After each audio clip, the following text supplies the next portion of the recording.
True glitches in the Matrix. Ladies and gentlemen, welcome back to the channel again. Thank y'all so much for coming over. In the thumbnail, it said, Impossible Odds. We are back with Mr. Ballin. The original video will be in the description for you guys to check out more and even subscribe. I'm excited for this. It's a 28-minute video. It might be 1, 2, or 3. We don't know how many stories going to be in here, but hey, we ain't gonna waste no more time. Just know with these videos, I try not to pause them too much unless I absolutely need to. And I will give my thoughts at the end of each video or at the end of the video. We ain't gonna waste no more time. Let's jump right into it.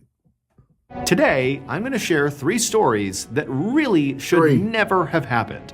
Like, the things that happen in these stories feel impossible. They defy everything we know about mathematics and probability, but they are all completely true. The hell is which that? Proves to all of us that extraordinary, truly improbable events can happen at any moment. But before we get into today's stories, if you're a fan of the strange, dark, and mysterious delivered in story format, then you've come to the right place because that's all we do, and we upload 2, 3, even 4 times every week. So if that's of interest to you, the next time you're at the Like Button's house, here we go ahead and secretly switch out their spray-on deodorant for hairspray.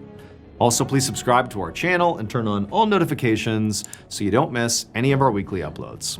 Okay, let's get into today's stories. What is the hairspray going to do? I'm not sure. Is it going to make it sticky? The 13th floor.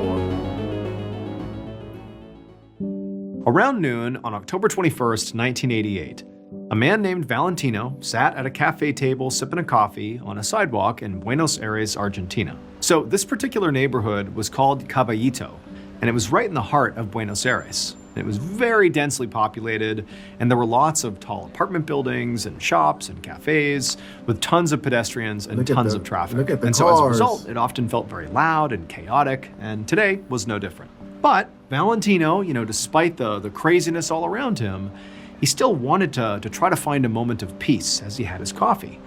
And so he sort of sat back in his chair and he just looked up at the sky above all the urban noise, and he took this deep, calming breath. And as he did this, he saw a few birds fly by, and he just kind of smiled to himself, watching them fly on.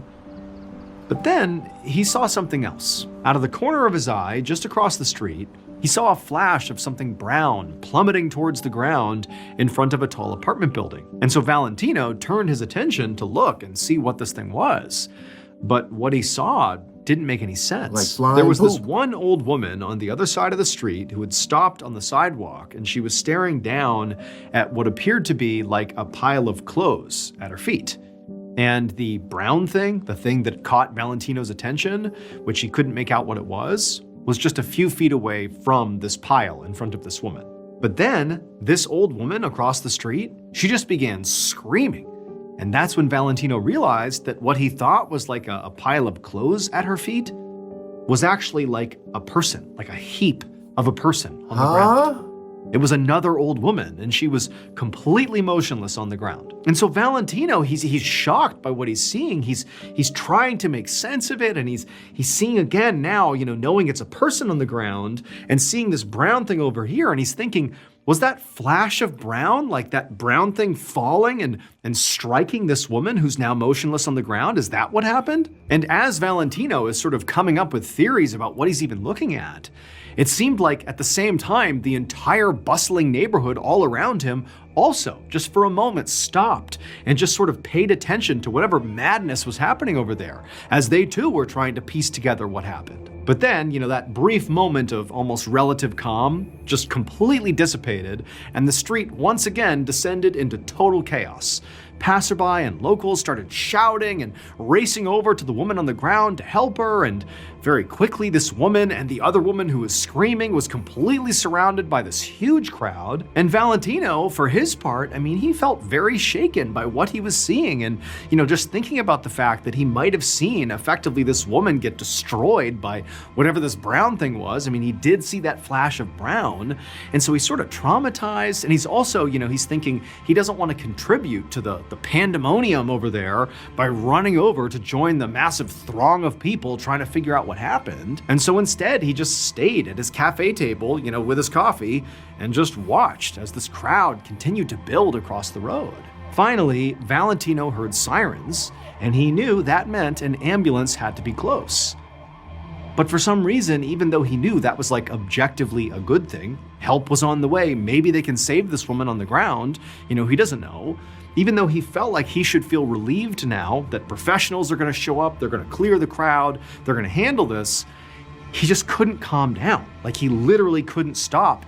Like, his heart was racing, his pulse was racing, his stomach was in knots. I mean, he felt terrible. It was like he was completely reliving this trauma that he's just experienced over and over and over again. As soon as the ambulance came into view and parked, the mass of people saw them and right away parted to let the paramedics come through to try to help this woman. And Valentino, from across the road, he was craning his neck to try and see, what was happening. And as he did, he saw this middle-aged woman who he didn't know crossing the street in the direction of this scene over there, and she just looked like she was just curious. And as she's crossing the road, she got destroyed by a city bus. It plowed directly into her, and she immediately disappeared underneath the bus's wheels. And so Valentino, whose heart was already basically beating out of his chest, he was so upset about everything, he shot to his feet like, what is going on here? Screams erupted from all around him, from other people who had seen the same horrible thing. And he could feel his heart just like racing nonstop, and sweat began dripping down his back. He was almost dizzy with shock, and he began to stagger away from his table, looking frantically around, calling out for somebody to actually help him. Like, it was like his body couldn't handle what he was seeing. But nobody came because there were so many other things happening, horrible things that demanded immediate attention from other people that no one's paying attention to Valentino having, a panic attack here. Like, he's so low on the priority list. And so as he's sort of fumbling around the cafe, trying to get someone to help calm him down, nobody's paying attention to him. And so eventually Valentino kind of spiraled and then fell to the ground, and he found himself once more, on his back on the ground, staring up at the sky, watching birds fly across. What actually happened on that street in 1988 in Buenos Aires was so improbable that it made newspapers all across the world. So the first woman who was hit by the object that fell from the sky, the flash of brown, she died from the impact. And then that woman, the middle-aged woman who crossed the road to see what was going on, who got hit by the bus, she also died. And Valentino, who witnessed this entire thing, was so stunned and so horrified that he actually had a heart attack. And then he died on his way to the hospital. What? And so basically, these three fatalities that all occurred within minutes of each other were all connected, but were basically freak accidents that all had to happen in succession to even occur. And it all started when that brown thing plummeted through the air, the thing that caught Valentino's eye. And it would turn out that brownish object was actually the fourth victim in this tragedy. Huh? That object was actually a poodle named Khaki that had chased a ball straight off the balcony of its owner's 13th floor apartment.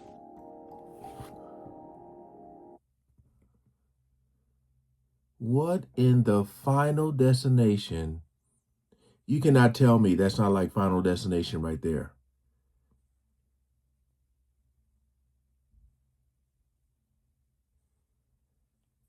I know that had to be just a crazy sequence of death that people just seen just happen like that, so fast, so quick. You don't even get a chance to take in everything. No, that's crazy. That is absolutely crazy, man. Final Destination for sure.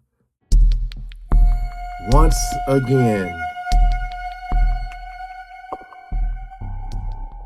At 3 a.m. on Sunday, December 24th, 1967, 26-year-old Sammy Brown Jr. sped in his car down a road called Seal Road in Phoenix City, Alabama, with a police siren blaring right behind him. So Sammy was in trouble.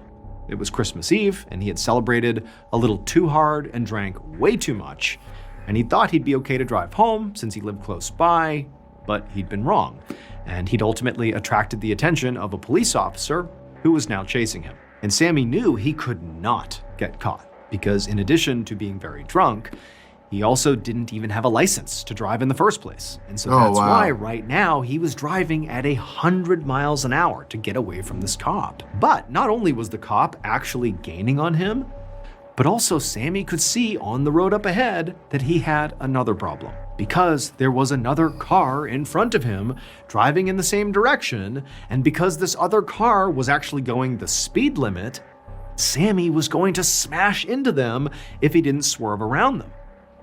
But this was not a highway where Sammy could just easily change lanes. It was a local 2-lane road. So Sammy knew that if he wanted to swerve around this car, he would have to swerve into the oncoming traffic lane. But since Sammy kind of looked and didn't see any other cars in that lane, he just decided to go for it and pray that he got lucky. So Sammy cut his wheel and tried to swerve around this slower car.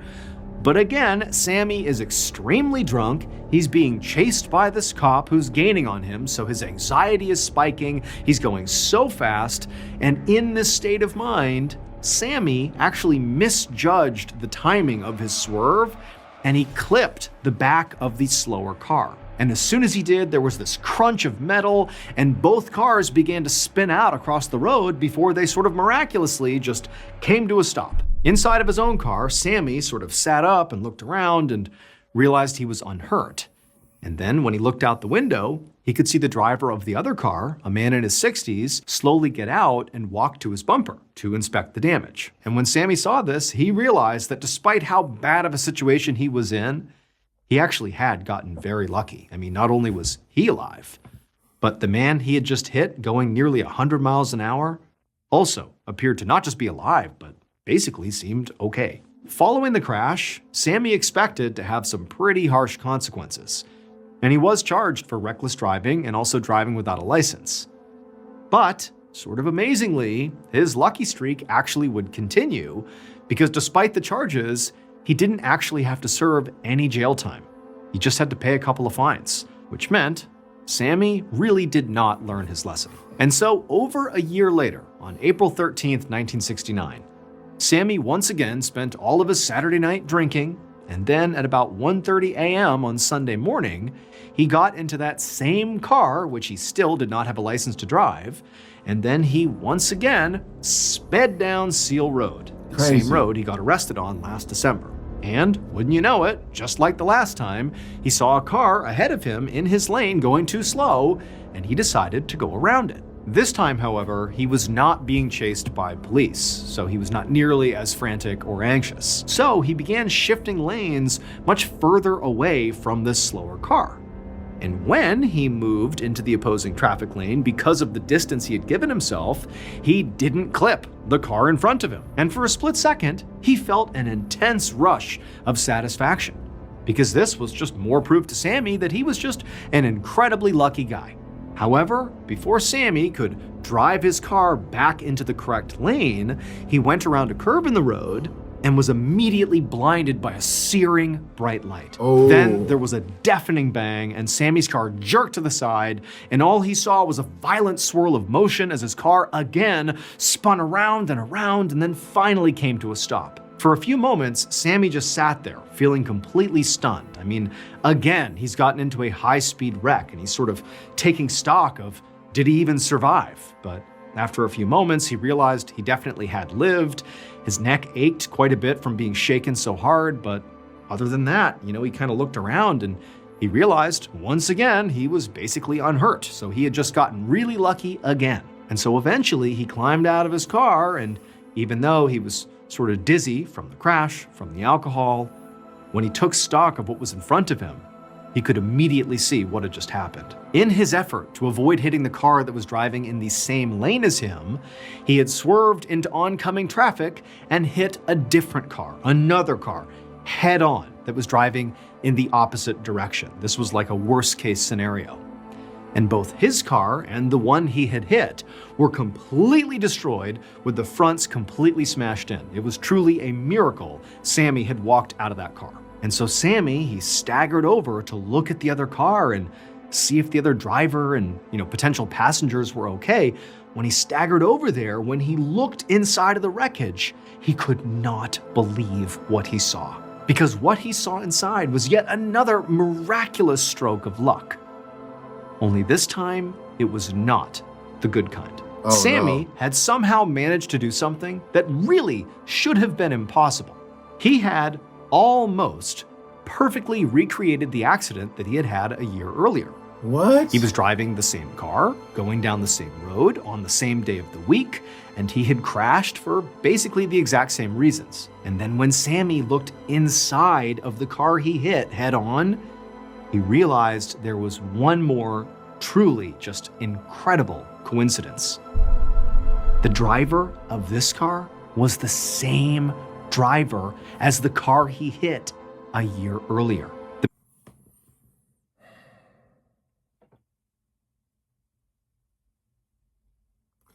This is crazy.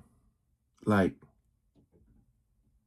see, these are the type of people. It was an incident over here by our house where this girl was speeding on the freeway and she ended up going in the wrong direction and took out a whole family. This right here, though, man, it's like this dude trying to, this thrill seeker. You already got lucky, and now, see, this is insane. The man's name was Francis Patterson. He was 65 years old, and he didn't even live in Phoenix City where this crash happened. It was just a wild coincidence that 2 times, more than a year apart, Sammy had hit him while driving drunk on Seal Road. The only difference this second time around was Francis died from the crash. Following this tragedy, Sammy Brown Jr. was charged with driving while intoxicated and also involuntary manslaughter. He was sentenced to 12 months in prison. Excuse me?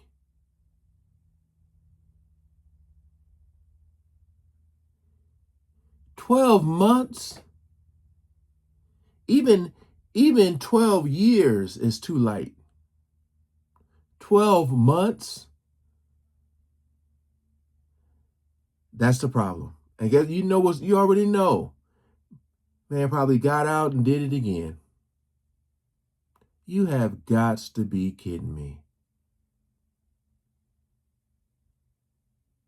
That is absolutely insane.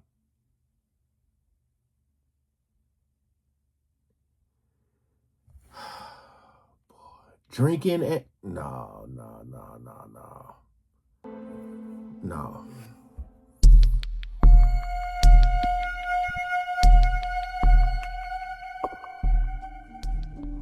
On a Sunday night in early 1805, a 13-year-old boy named Emile Deschamps sat at a table full of adults in a house in Orléans, France. Now, Emile was supposed to be having dinner with all the other boys at his boarding school across the city, but his aunt had picked him up as a surprise for a home-cooked meal. And he knew why. His aunt was worried about him. So Emile's parents had sent him to this boarding school in Orléans a few years ago, but he hated the city, and basically right after he got there, his mother had died. And so Emile had really had a difficult time adjusting, and he felt lonely and isolated, and his aunt was definitely aware of that. And so tonight, Emile was very grateful that his aunt, because, she kind of felt bad for him, had brought him here to include him in this dinner, like he appreciated that. But this particular dinner was just full of adults that he didn't know, and it was just incredibly boring. In fact, right now, one of his aunt's middle-aged friends, this guy whose name was Monsieur Foncierbieu, was just rambling on and on about his experience in the military, and, Emile was just not remotely interested. I mean, this was not exciting to him in the least, and so he did what he always did. Just sort of tuned this guy out and let his mind wander. Because Emile had like this really big imagination, and he would routinely, especially when he was, lonely and sad at school, he would just kind of disappear into his own thoughts. But quickly, after he sort of began letting his mind wander, He was pulled right back to reality when his aunt set the dessert down right in the middle of the table. So this dessert was a brown, sauce-drenched cake-like thing that was actually wrapped in a cloth and was piping hot, literally steam coming off of it. And Emile, he just kind of stared at it because he had never seen a dessert like this before and had no idea what it was. And so as he was staring at it, he heard a voice at the table say, "Oh, it was plum pudding, and Emile, you should try this." Emile looked over at the voice who had said this, and it belonged to Monsieur de Fontainebleau, who was smiling at him. All This right, is the Mr. guy who had Bowman. been rambling about his military experience. And the Monsieur repeated that Emile really needed to try a slice of this plum pudding, because it was an amazing traditional English dessert and it was just absolutely delicious. So Emile let his aunt cut him a slice and then he took a bite. And he was glad he did, because it really was incredible. It was this rich and sweet and just perfectly warm dessert. I mean, this was like one of the best desserts he had ever had. And so after trying this plum pudding and, telling the monsieur how great it was and thanking his aunt, he just kind of went back to letting his mind wander, and the conversation at the table picked back up again, and it was just boring adult talk, and the night just kind of continued as is. And then at some point in the night, when the meal and the dessert and everything had all been eaten up, the guests parted ways, and Emile went back to his boarding school.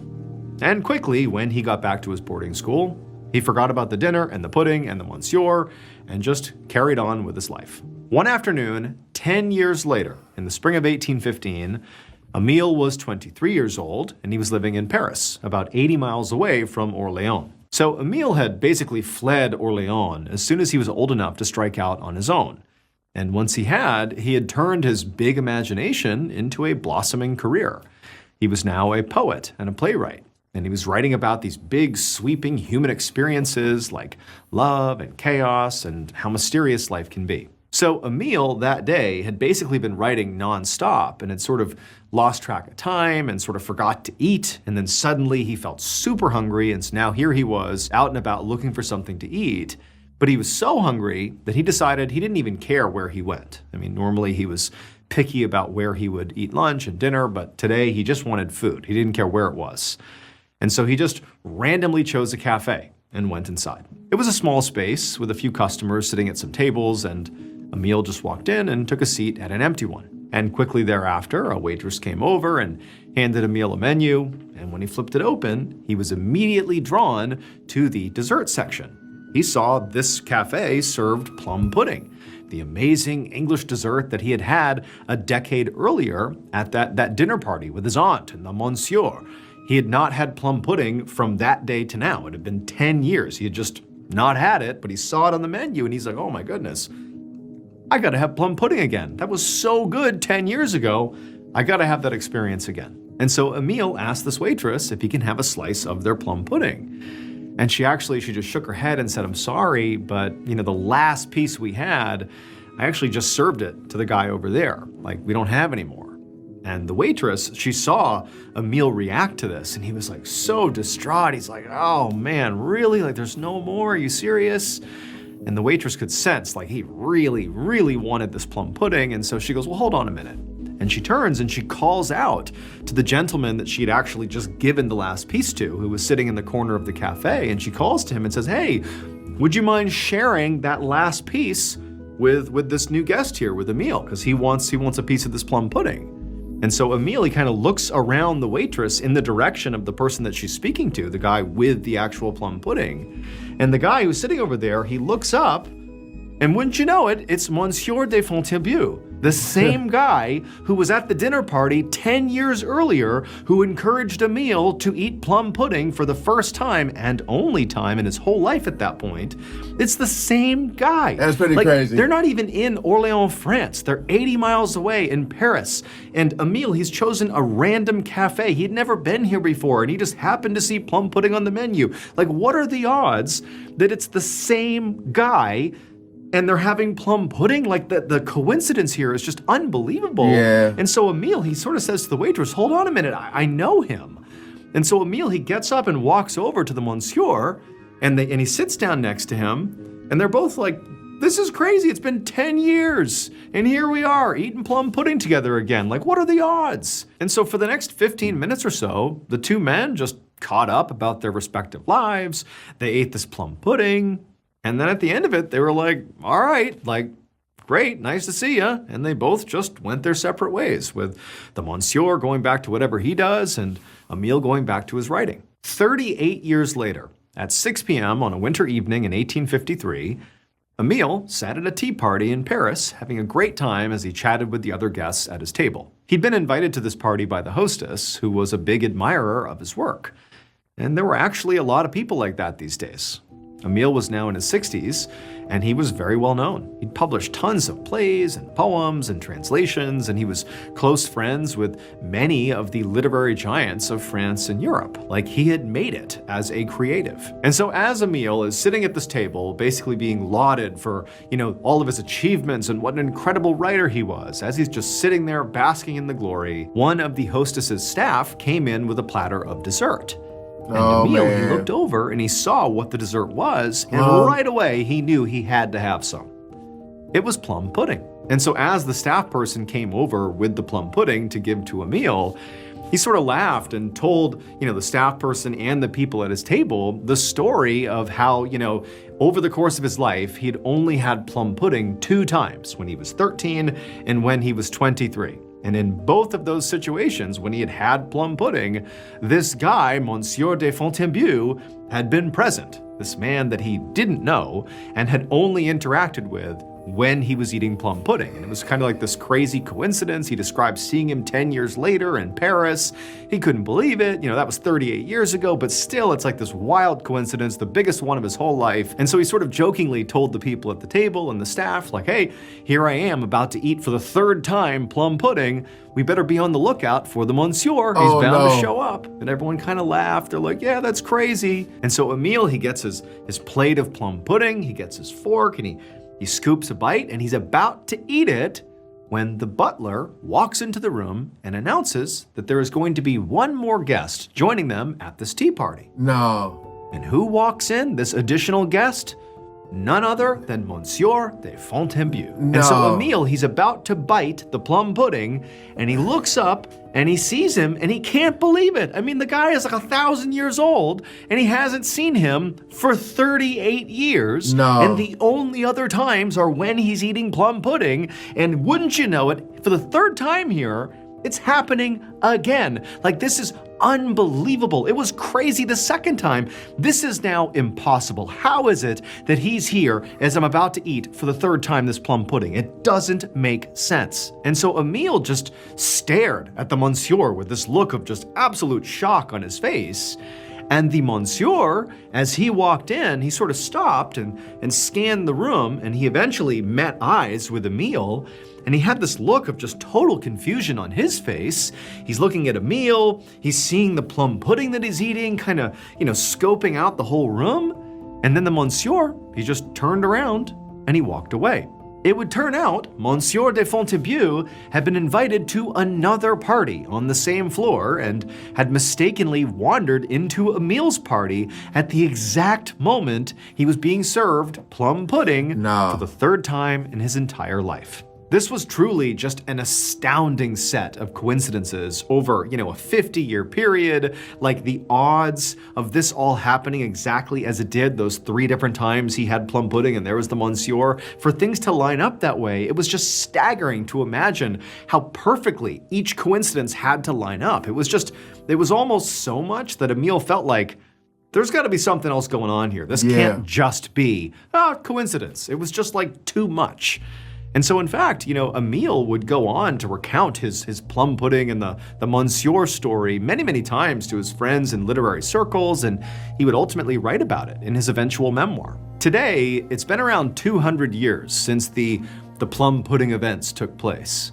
And during that time, Emile's account has been dissected countless times by probability experts and scientists and mathematicians from all around the world. And nobody has a good answer for how this could have happened. And so in the end, Emile's account about what happened to him actually ended up becoming the foundation for a very famous philosophical concept pioneered by Carl Jung called synchronicity. Synchronicity basically means that some coincidences might not actually be coincidences. They might not be random at all. but instead are actually connected to a much larger meaning or purpose, even if we don't know what that is. No, that was pretty crazy. I would literally lose my mind. Again, you here again? I'm still tripping off the first one though with the guy. I mean, not the first one, but the other one with the guy only getting 12 months. Like, that is absolutely insane, man. 12 months. I wonder what the family thought of that. Hey, appreciate you guys coming over. Comment below which one was the craziest to you. Peace out.